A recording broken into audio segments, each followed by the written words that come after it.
Allah itu menurunkan sebuah kalam yang paling indah, yakni Al-Quran, yang mana Al-Quran tersebut diulang-ulang makna, diulang-ulang lafaznya. Jadi banyak Al-Quran itu lafaz-lafaz yang sami.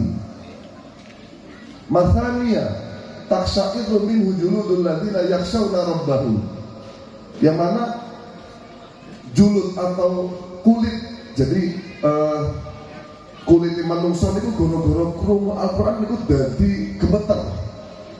Setelah gemeter sumatalinu juluduhum, akhirnya dia lembut gara-gara ngurungu Al-Quran atau ngurungu bacaan Al-Quran. Nah ini salah satu dampak tiang itu maos Al-Quran saged ngluluhne ati ingkang atos. Wong sing biasa mesuwan maca Al-Quran insyaallah diparingi ati ingkang adem. Nggih. Nek enten tanggane panjenengan niku kok mesuwan jenengan wacane Al-Quran, nek iso wacane ayat kursi atau yasin sekalian, diruqyah sekalian ben mari wong mesuwane niku insyaallah diparingi ati ingkang ayem, ati ingkang tenang. Kewajiban manusia terhadap Al-Quran adalah membaca Al-Quran dengan baik. Ojo sampai wong niku maca Quran salah-salah. Membaca Al-Quran itu hukumnya sunnah, tapi membaca Al-Quran dengan tajwid untuk itu hukumnya wajib atau fardu ain. Umpami nyuwun sewu, umpami kita ini ditakdirkan oleh Allah wis sepuh arep belajar tajwid kangelan, ya wis tak tebus datang anakku nak iso kudu wajib iso maca Al-Quran. Bapake ora iso, ibuke ora iso, anakku kudu wajib iso maca Al-Quran. Mila nek jenengan gadah anak nek iso kecilik niku dipun pondokaken dipun ngajiaken datang pondok PPTQ Al-Kafi kecilik. Maka nek pun dipondokaken bukan hanya membaca Al-Quran saja, tapi juga diajarkan tentang masalah syariat. Piye cara amrih salate, piye cara amrih donga dhateng tiyang sepahe, piye cara amrih dhewe nyembah dhateng Gusti Allah. Kok wonten tiyang sepah ngejaraken anake, membiarkan anaknya terlena terhadap kebodohannya, gak iso ngaji. Kok wong tiyang sepah niku ngejarni anake gak iso sholat sampai gede, maka dosa yang dilakukan anaknya niku semuanya dilimpahkan kepada orang tuanya. Maka kewajiban seorang tua kepada anaknya apa? Memberikan pendidikan agama yang baik, termasuk diarani ngaji, diwarai sholat, nek boten saged dipun pondokaken insyaallah dadi ingkang anak ingkang sholih sholihah. Amin ya rabbal. Napa penting gadah anak ingkang sholih sholihah? Penting napa boten? Panjenengan niku nek lagi pas urip arep oleh pahala niku gampang sangat Bapak Ibu sekalian. Panjenengan niku lek pas urip lagi melek menten lagi urip menten nek pengen pahala niku gampang. Jenengan sholat angsal pahala, jenengan ngaji angsal, jenengan sedekah angsal. Nek pun sedo pripun cara angsal pahalane? Nek pun sedo cara angsal pahalane pripun carane? Saged mawon. Tiang sedo, tiang nek sampun tilar, nek badhe asal pahala gampil, gampang. Salah satunya apa? Gadah anak ingkang sholih. Seperti dalam hadis dikatakan akan terputus amalnya Ibnu Adam kecuali 3 perkara, diantaranya adalah doanya anak sholih kepada orang tuanya. Dungane anak sholih niku ketika anak soleh mengatakan Rabbighfirli wali walidayya warhamhuma kama rabbayani shaghira, doa itu akan terpatri, akan tertancap di arsana, akan abadi di arsana, akan selalu menaungi kepada orang tuanya. Akhirnya orang tuanya ketika sudah meninggal selalu dikelilingi oleh rahmat dan doa daripada anak yang sholih. Siti Aminah, Sayyidatina Aminah, ibunda Nabi Muhammad SAW, beliau sebelum meninggal di pangkuan Nabi Muhammad, beliau berwasiat kepada Nabi Muhammad, wahai anakku, kamu jangan sedih. Niki pas beliau nyusul sak dirinya sedo. Nek bahasane nggih meh nazak ngoten nggih, sampai sak diringe.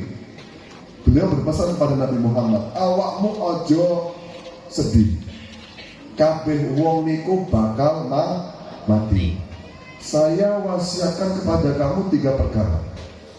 Yang pertama, setiap perkara yang baru pasti akan rusak. Leres napa mboten? Jenengan tuku HP kira-kira seminggu sakwise rusak napa cek koyoknya? Rusak. Ya rada rusak titik lah.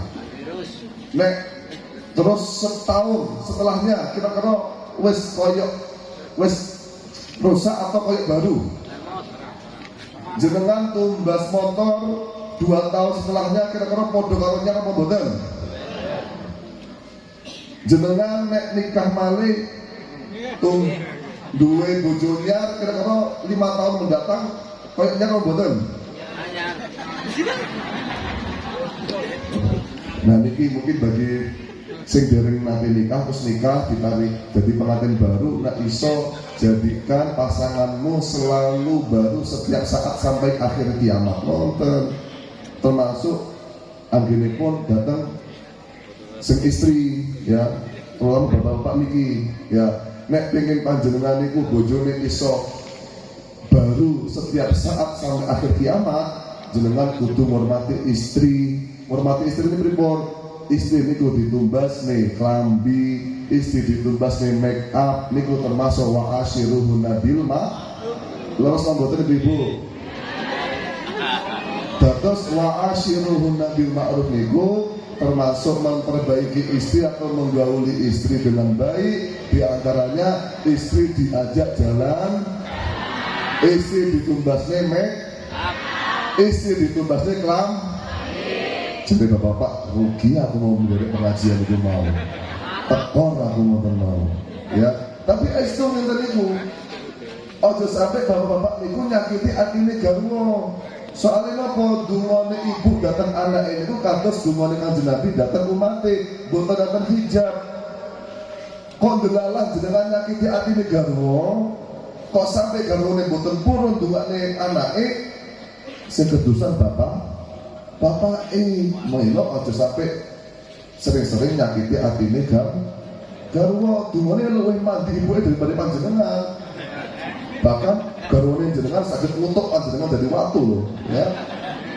Ini bahaya. Setiap perkara yang baru itu pasti akan rusak. Dan yang kedua, setiap perkara yang hidup pasti akan meninggal. Kullu nafsin dha'iqatul maut.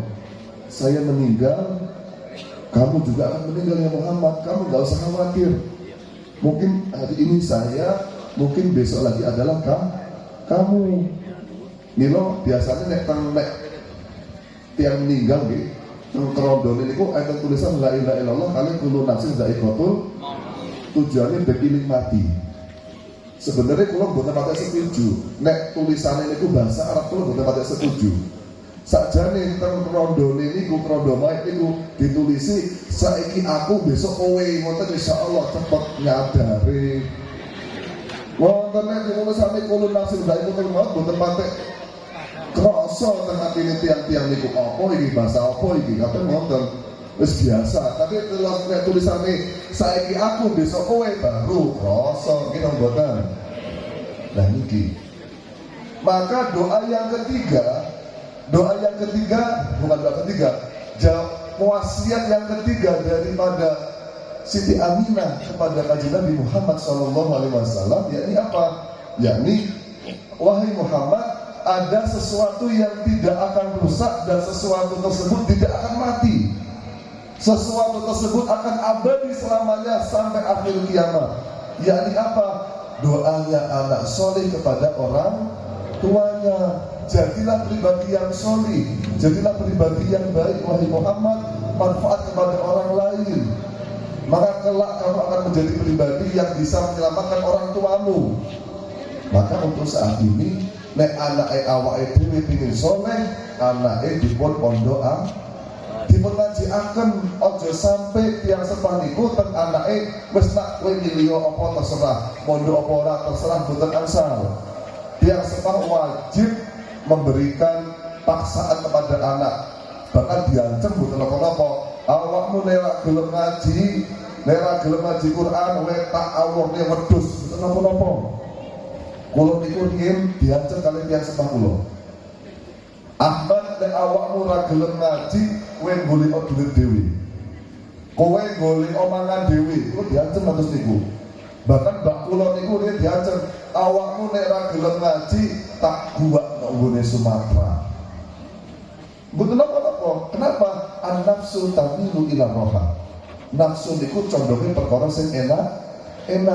Nek panjenengan memberikan pilihan, nak wes milih apa orang ngaji apa orang, terserah awakmu. Niku pasti anak pilih sing enak. Sing enak apa?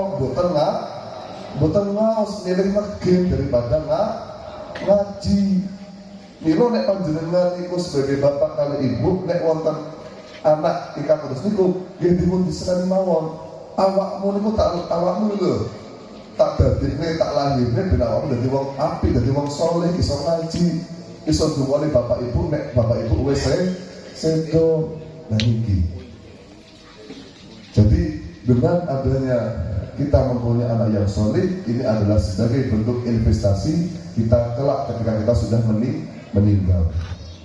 Maka hakul Quran lagi, kewajiban seorang muslim, kewajiban manusia, yakni orang-orang yang beragama Islam terhadap Al-Quran yang wajib dilakoni, yakni apa?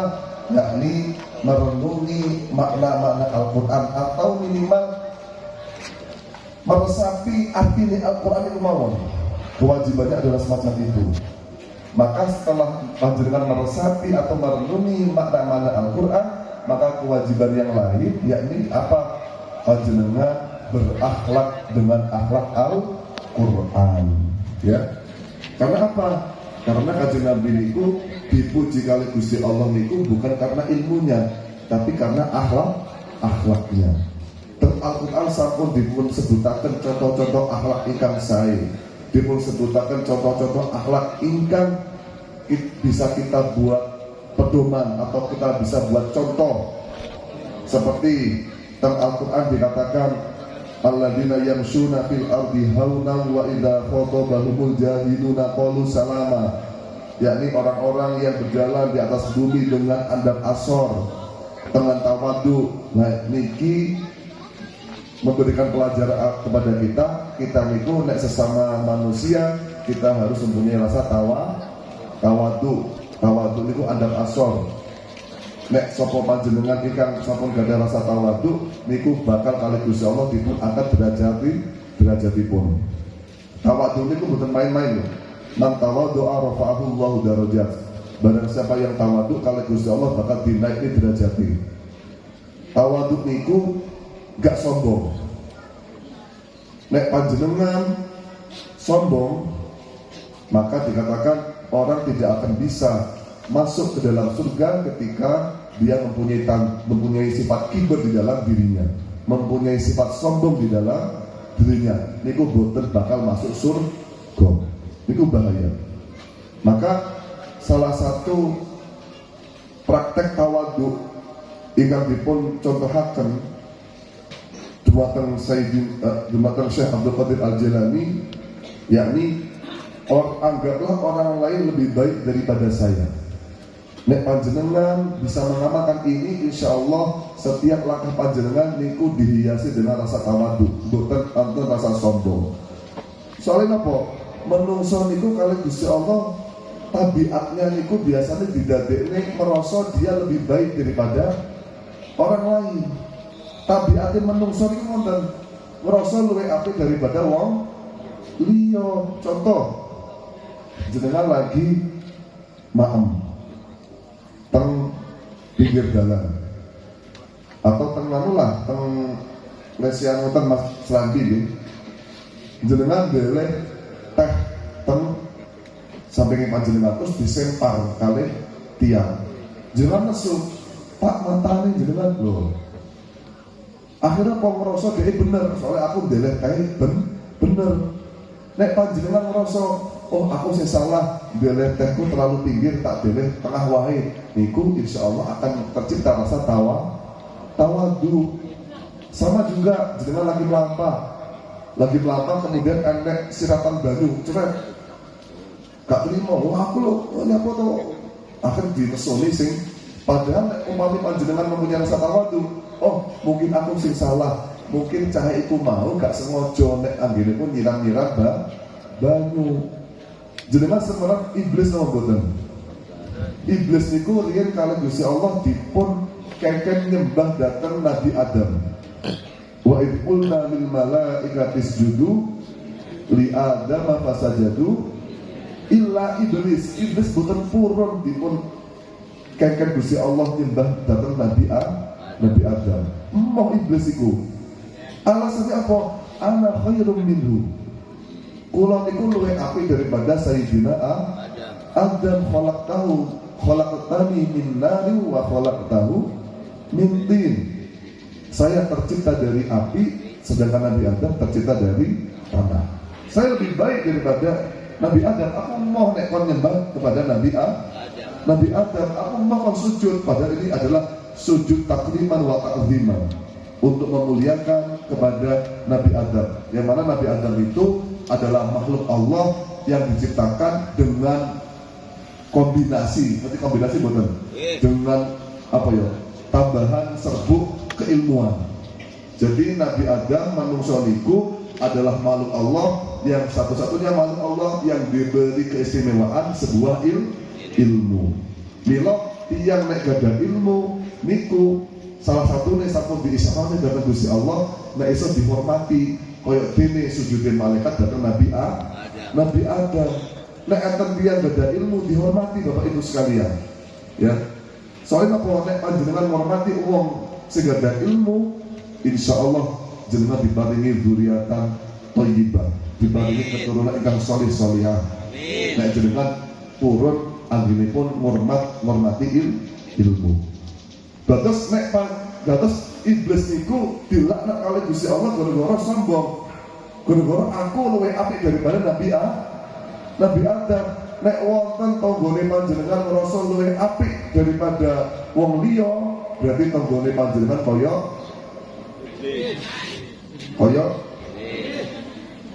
ngiblat iblis nih tanggane panjenengan niku ya. Bahaya. Ojo sampai ngoten nggih. Ojo sampai ngerasa luwih apik daripada wong liya. Jadi Syekh Abdul Qadir Al-Jailani menetapkan dalam cara untuk bisa menjadi pribadi orang yang tawadu, orang yang adab asor, yakni apa? Yakni anggaplah orang lain lebih baik daripada kita. Maka dengan adanya kita bisa menggaul, bisa bermuasyarah, bisa selalu berdampingan dengan Al-Quran, ini keutamaannya itu luar biasa. Jadi sesuatu yang bermuasyarah dengan Al-Quran itu keutamaannya lebih daripada yang lain. Seperti halnya malaikat Jibril. Malaikat Jibril adalah seorang malaikat yang membawa Al-Quran dari Lauhul Mahfuz menuju sama dunia, dari atas menuju pintu langit. Maka malaikat Jibril dikatakan sebaik-baiknya malaikat karena dia yang membawa Al-Quran. Innahu latanzilu rabbil alamin nazala bihir ruhul amin. Malaikat Jibril adalah sebaik-baiknya malaikat karena dia yang membawa Al-Quran turun dari Lauhul Mahfuz menuju sama'id dunia. Lalu Kanjeng Nabi Muhammad adalah sebaik-baiknya Nabi. Kenapa? Karena Al-Quran diturunkan kepada Kanjeng Nabi Muhammad SAW. Dan umat Islam adalah umat yang sebaik-baiknya umat daripada umat yang lain. Karena umat Islam diberi kitab yang namanya Al-Quran. Nek panjenengan kepengin luwih apik daripada wong liya, maka nek saged panjenengan iku selalu bermuasyarah, selalu bersama dengan Al-Quran. Barang siapa yang membersamai Al-Quran di dunia, maka kalau akan dibersamai juga oleh Al-Quran di akhirat, jenengan bakal digoleki oleh Al-Quran. Al-Quran itu syafi'al ashabi. Al-Quran itu adalah persyafaat bagi orang-orang yang membacanya. Tapi nek mocone moco sing bener. Jenengan sakit boten mengandalkan amal panjenengan sakit masuk surga. Bisa boten amal panjenengan itu iso dadekne mlebu surga. Boten saged jamin. Butuh yang namanya syafaat. Termasuk syafaat pun yakni adalah membaca Al-Quran. Al-Quran adalah syafi'ali ashabi. Napa malih nyun sewu kita didadosaken kalih Gusti Allah tiang-tiang ingkang saged napalaken Al-Quran. Wonten sebuah makalah mengatakan barang siapa yang hafal Al-Quran maka dia akan bisa mensyafaati keluarganya sebanyak 10 orang. Ini luar biasa. Wa may yuhafizul Qur'an yaftahullahu kulla jami'al ilm. Bahkan di dalam sebuah makalah mengatakan barang siapa yang bisa menghafal Al-Quran, Allah akan membukakan setiap ilmu kepada dia. Intinya nek wong hafal Quran biasanya kabeh dipun gampangaken. Ya, mempelajari ilmu apapun kabeh digampangaken. Seperti halnya maka enggak aneh nggih kados perwira TNI, polisi dan sebagainya nek enter sing hafal Quran biasanya dipun gratisi, dipun bonusi. Kenapa? Karena tiang hafal Quran itu Masya Allah luar biasanya. Mugi-mugi mawon ingkang dek wau dipun wisuda, baik itu wisuda 5 juz, 10 juz, 20 juz, mugi-mugi saged ngatemaken Al-Quran hingga 30 juz. Dan mugi-mugi ingkang sampun saged ngapalaken 30 juz, mugi-mugi saged barokahi dumateng kita sedanten amin ya rabbal alamin. Anak dipun pondokaken terus abah kawula salah satu nipun saged dadosaken rezeki tiyang sepang niku dipun paringi lancar. Boten wonten istilahé anak dipun ngajiaken tiyang sepah niku bangkrut niku boten wonten. Boten wonten istilahipun anak dipun ngajiaken tiyang sepah ngedol mobil, ngedol motor, ngedol tanah niku boten wonten. Justru anak dipun pondokaken niku padha wae murid-murid agamane Gusti. Barang siapa yang murid-murid agamane Gusti Allah, maka kalih Gusti Allah bakal diuripi. Jenengan yakin, jenengan pasrah datang Mbah Yai Nur Zaman, Bunyai, Mbah Yai Samsul Huda, Samsul Duha, ya. Saya yakin panjenengan. Dados sing tirakat niku mboten anake mawon wong tuane barang. Anak tirakat adoh kok omah, adoh kok tiang sepah, adoh kok perkara-perkara sing enak-enak, guru-guru mondok, anak niku nggih ngaji, wong tua nggih kudu tirakate apa? Rela anake gelem mondok, aja gampang-gampang disambang, aja cuma setengah-setengah, ditotalne nembe oleh 5 juz dikawinke, aja. Kula wau sempat ngobrol kali Yai Samsul Duha. Kemudian niku wonten ngaji nembe 5 juz terus nikah. Terus kula tareni sok bar nikah balik maneh ngaji maneh ya ditunggu-tunggu malah mboten dugi. Nah niku nek pun wis ngerti nikmat dunia lali kabeh gara-gara nikah. Padahal wong nikah niku mboten dadi penghalang damel mados ilmu. Mila panjenengan ingkang yakin, ingkang mantep nek anakipun dipun ngajiaken, dipun pondokaken keranten apa? Keranten tiyang mondok niku saged munggahaken derajat tiyang sepah. Syaraful walid bi syarafil walad. Keutamaan atau mulianya seorang orang tua akan diangkat derajatnya karena mulianya sang anak. Kenapa? Contoh kecil kita mawon, contoh cilik kita mawon. Anak ipat jenengan tiang biasa, contoh ada si A yang biasa. Kerja anak dipun pondokaken, dipun ngajiaken, anak jadi ustaz, jadi kiai. Akhirnya teng jenenge kiai iki bin iki, ngoten lho. Seolah bapaknya jenenge Muhammad, anaknya Ahmad, berarti Kiai Ahmad bin Muhammad. Berarti jenenge bapaknya ketut mulya gara-gara mulyane sang anak. Bahkan mempunyai anak yang soleh ini bisa merubah derajat daripada orang tua. Orang tua yang dulunya disiksa karena Allah, disiksa oleh Allah karena dosa-dosanya, karena amalnya. Guru-guru dumune anak soleh niki saged munggahkan derajatnya tiyang sepah. Riyen iku wonten namanya nek pas niki nggih wali kota atau bupati, nek teng kitab niku namanya kodi. Kodi tiyang niku gadah bojo lagi hamil. Kodi niku dalam masa kepemimpinannya niku semena-mena sakarepe dhewe. Sakarepe dhewe. Tukang korupsi, tukang malai, ya. Di tengah perjalanan dia menjadi seorang kodi, seorang wali kota. Nah saat ini wali kota nek teng Indonesia niku.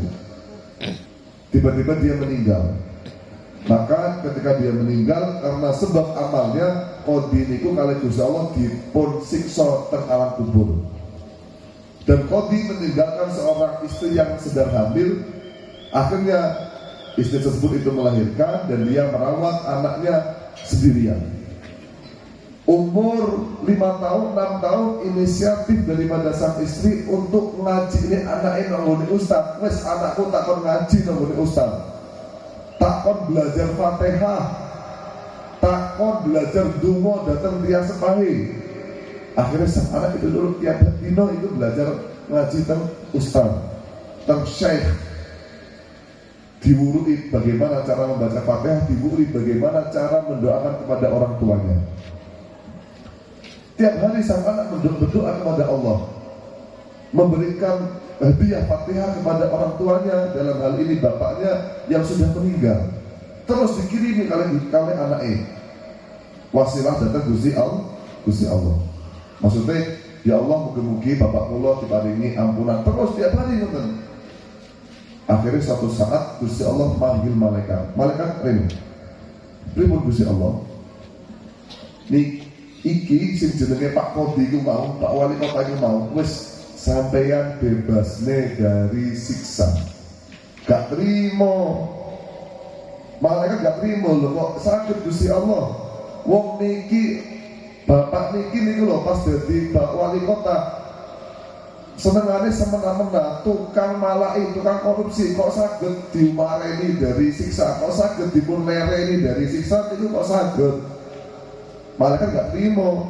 Ibaratnya dosane 90%. Padahal tiap hari disiksa, apa jadi 90%? Kok di mana ini siksane? Jadi Gusti Allah, malaikat apa awakmu ora izin?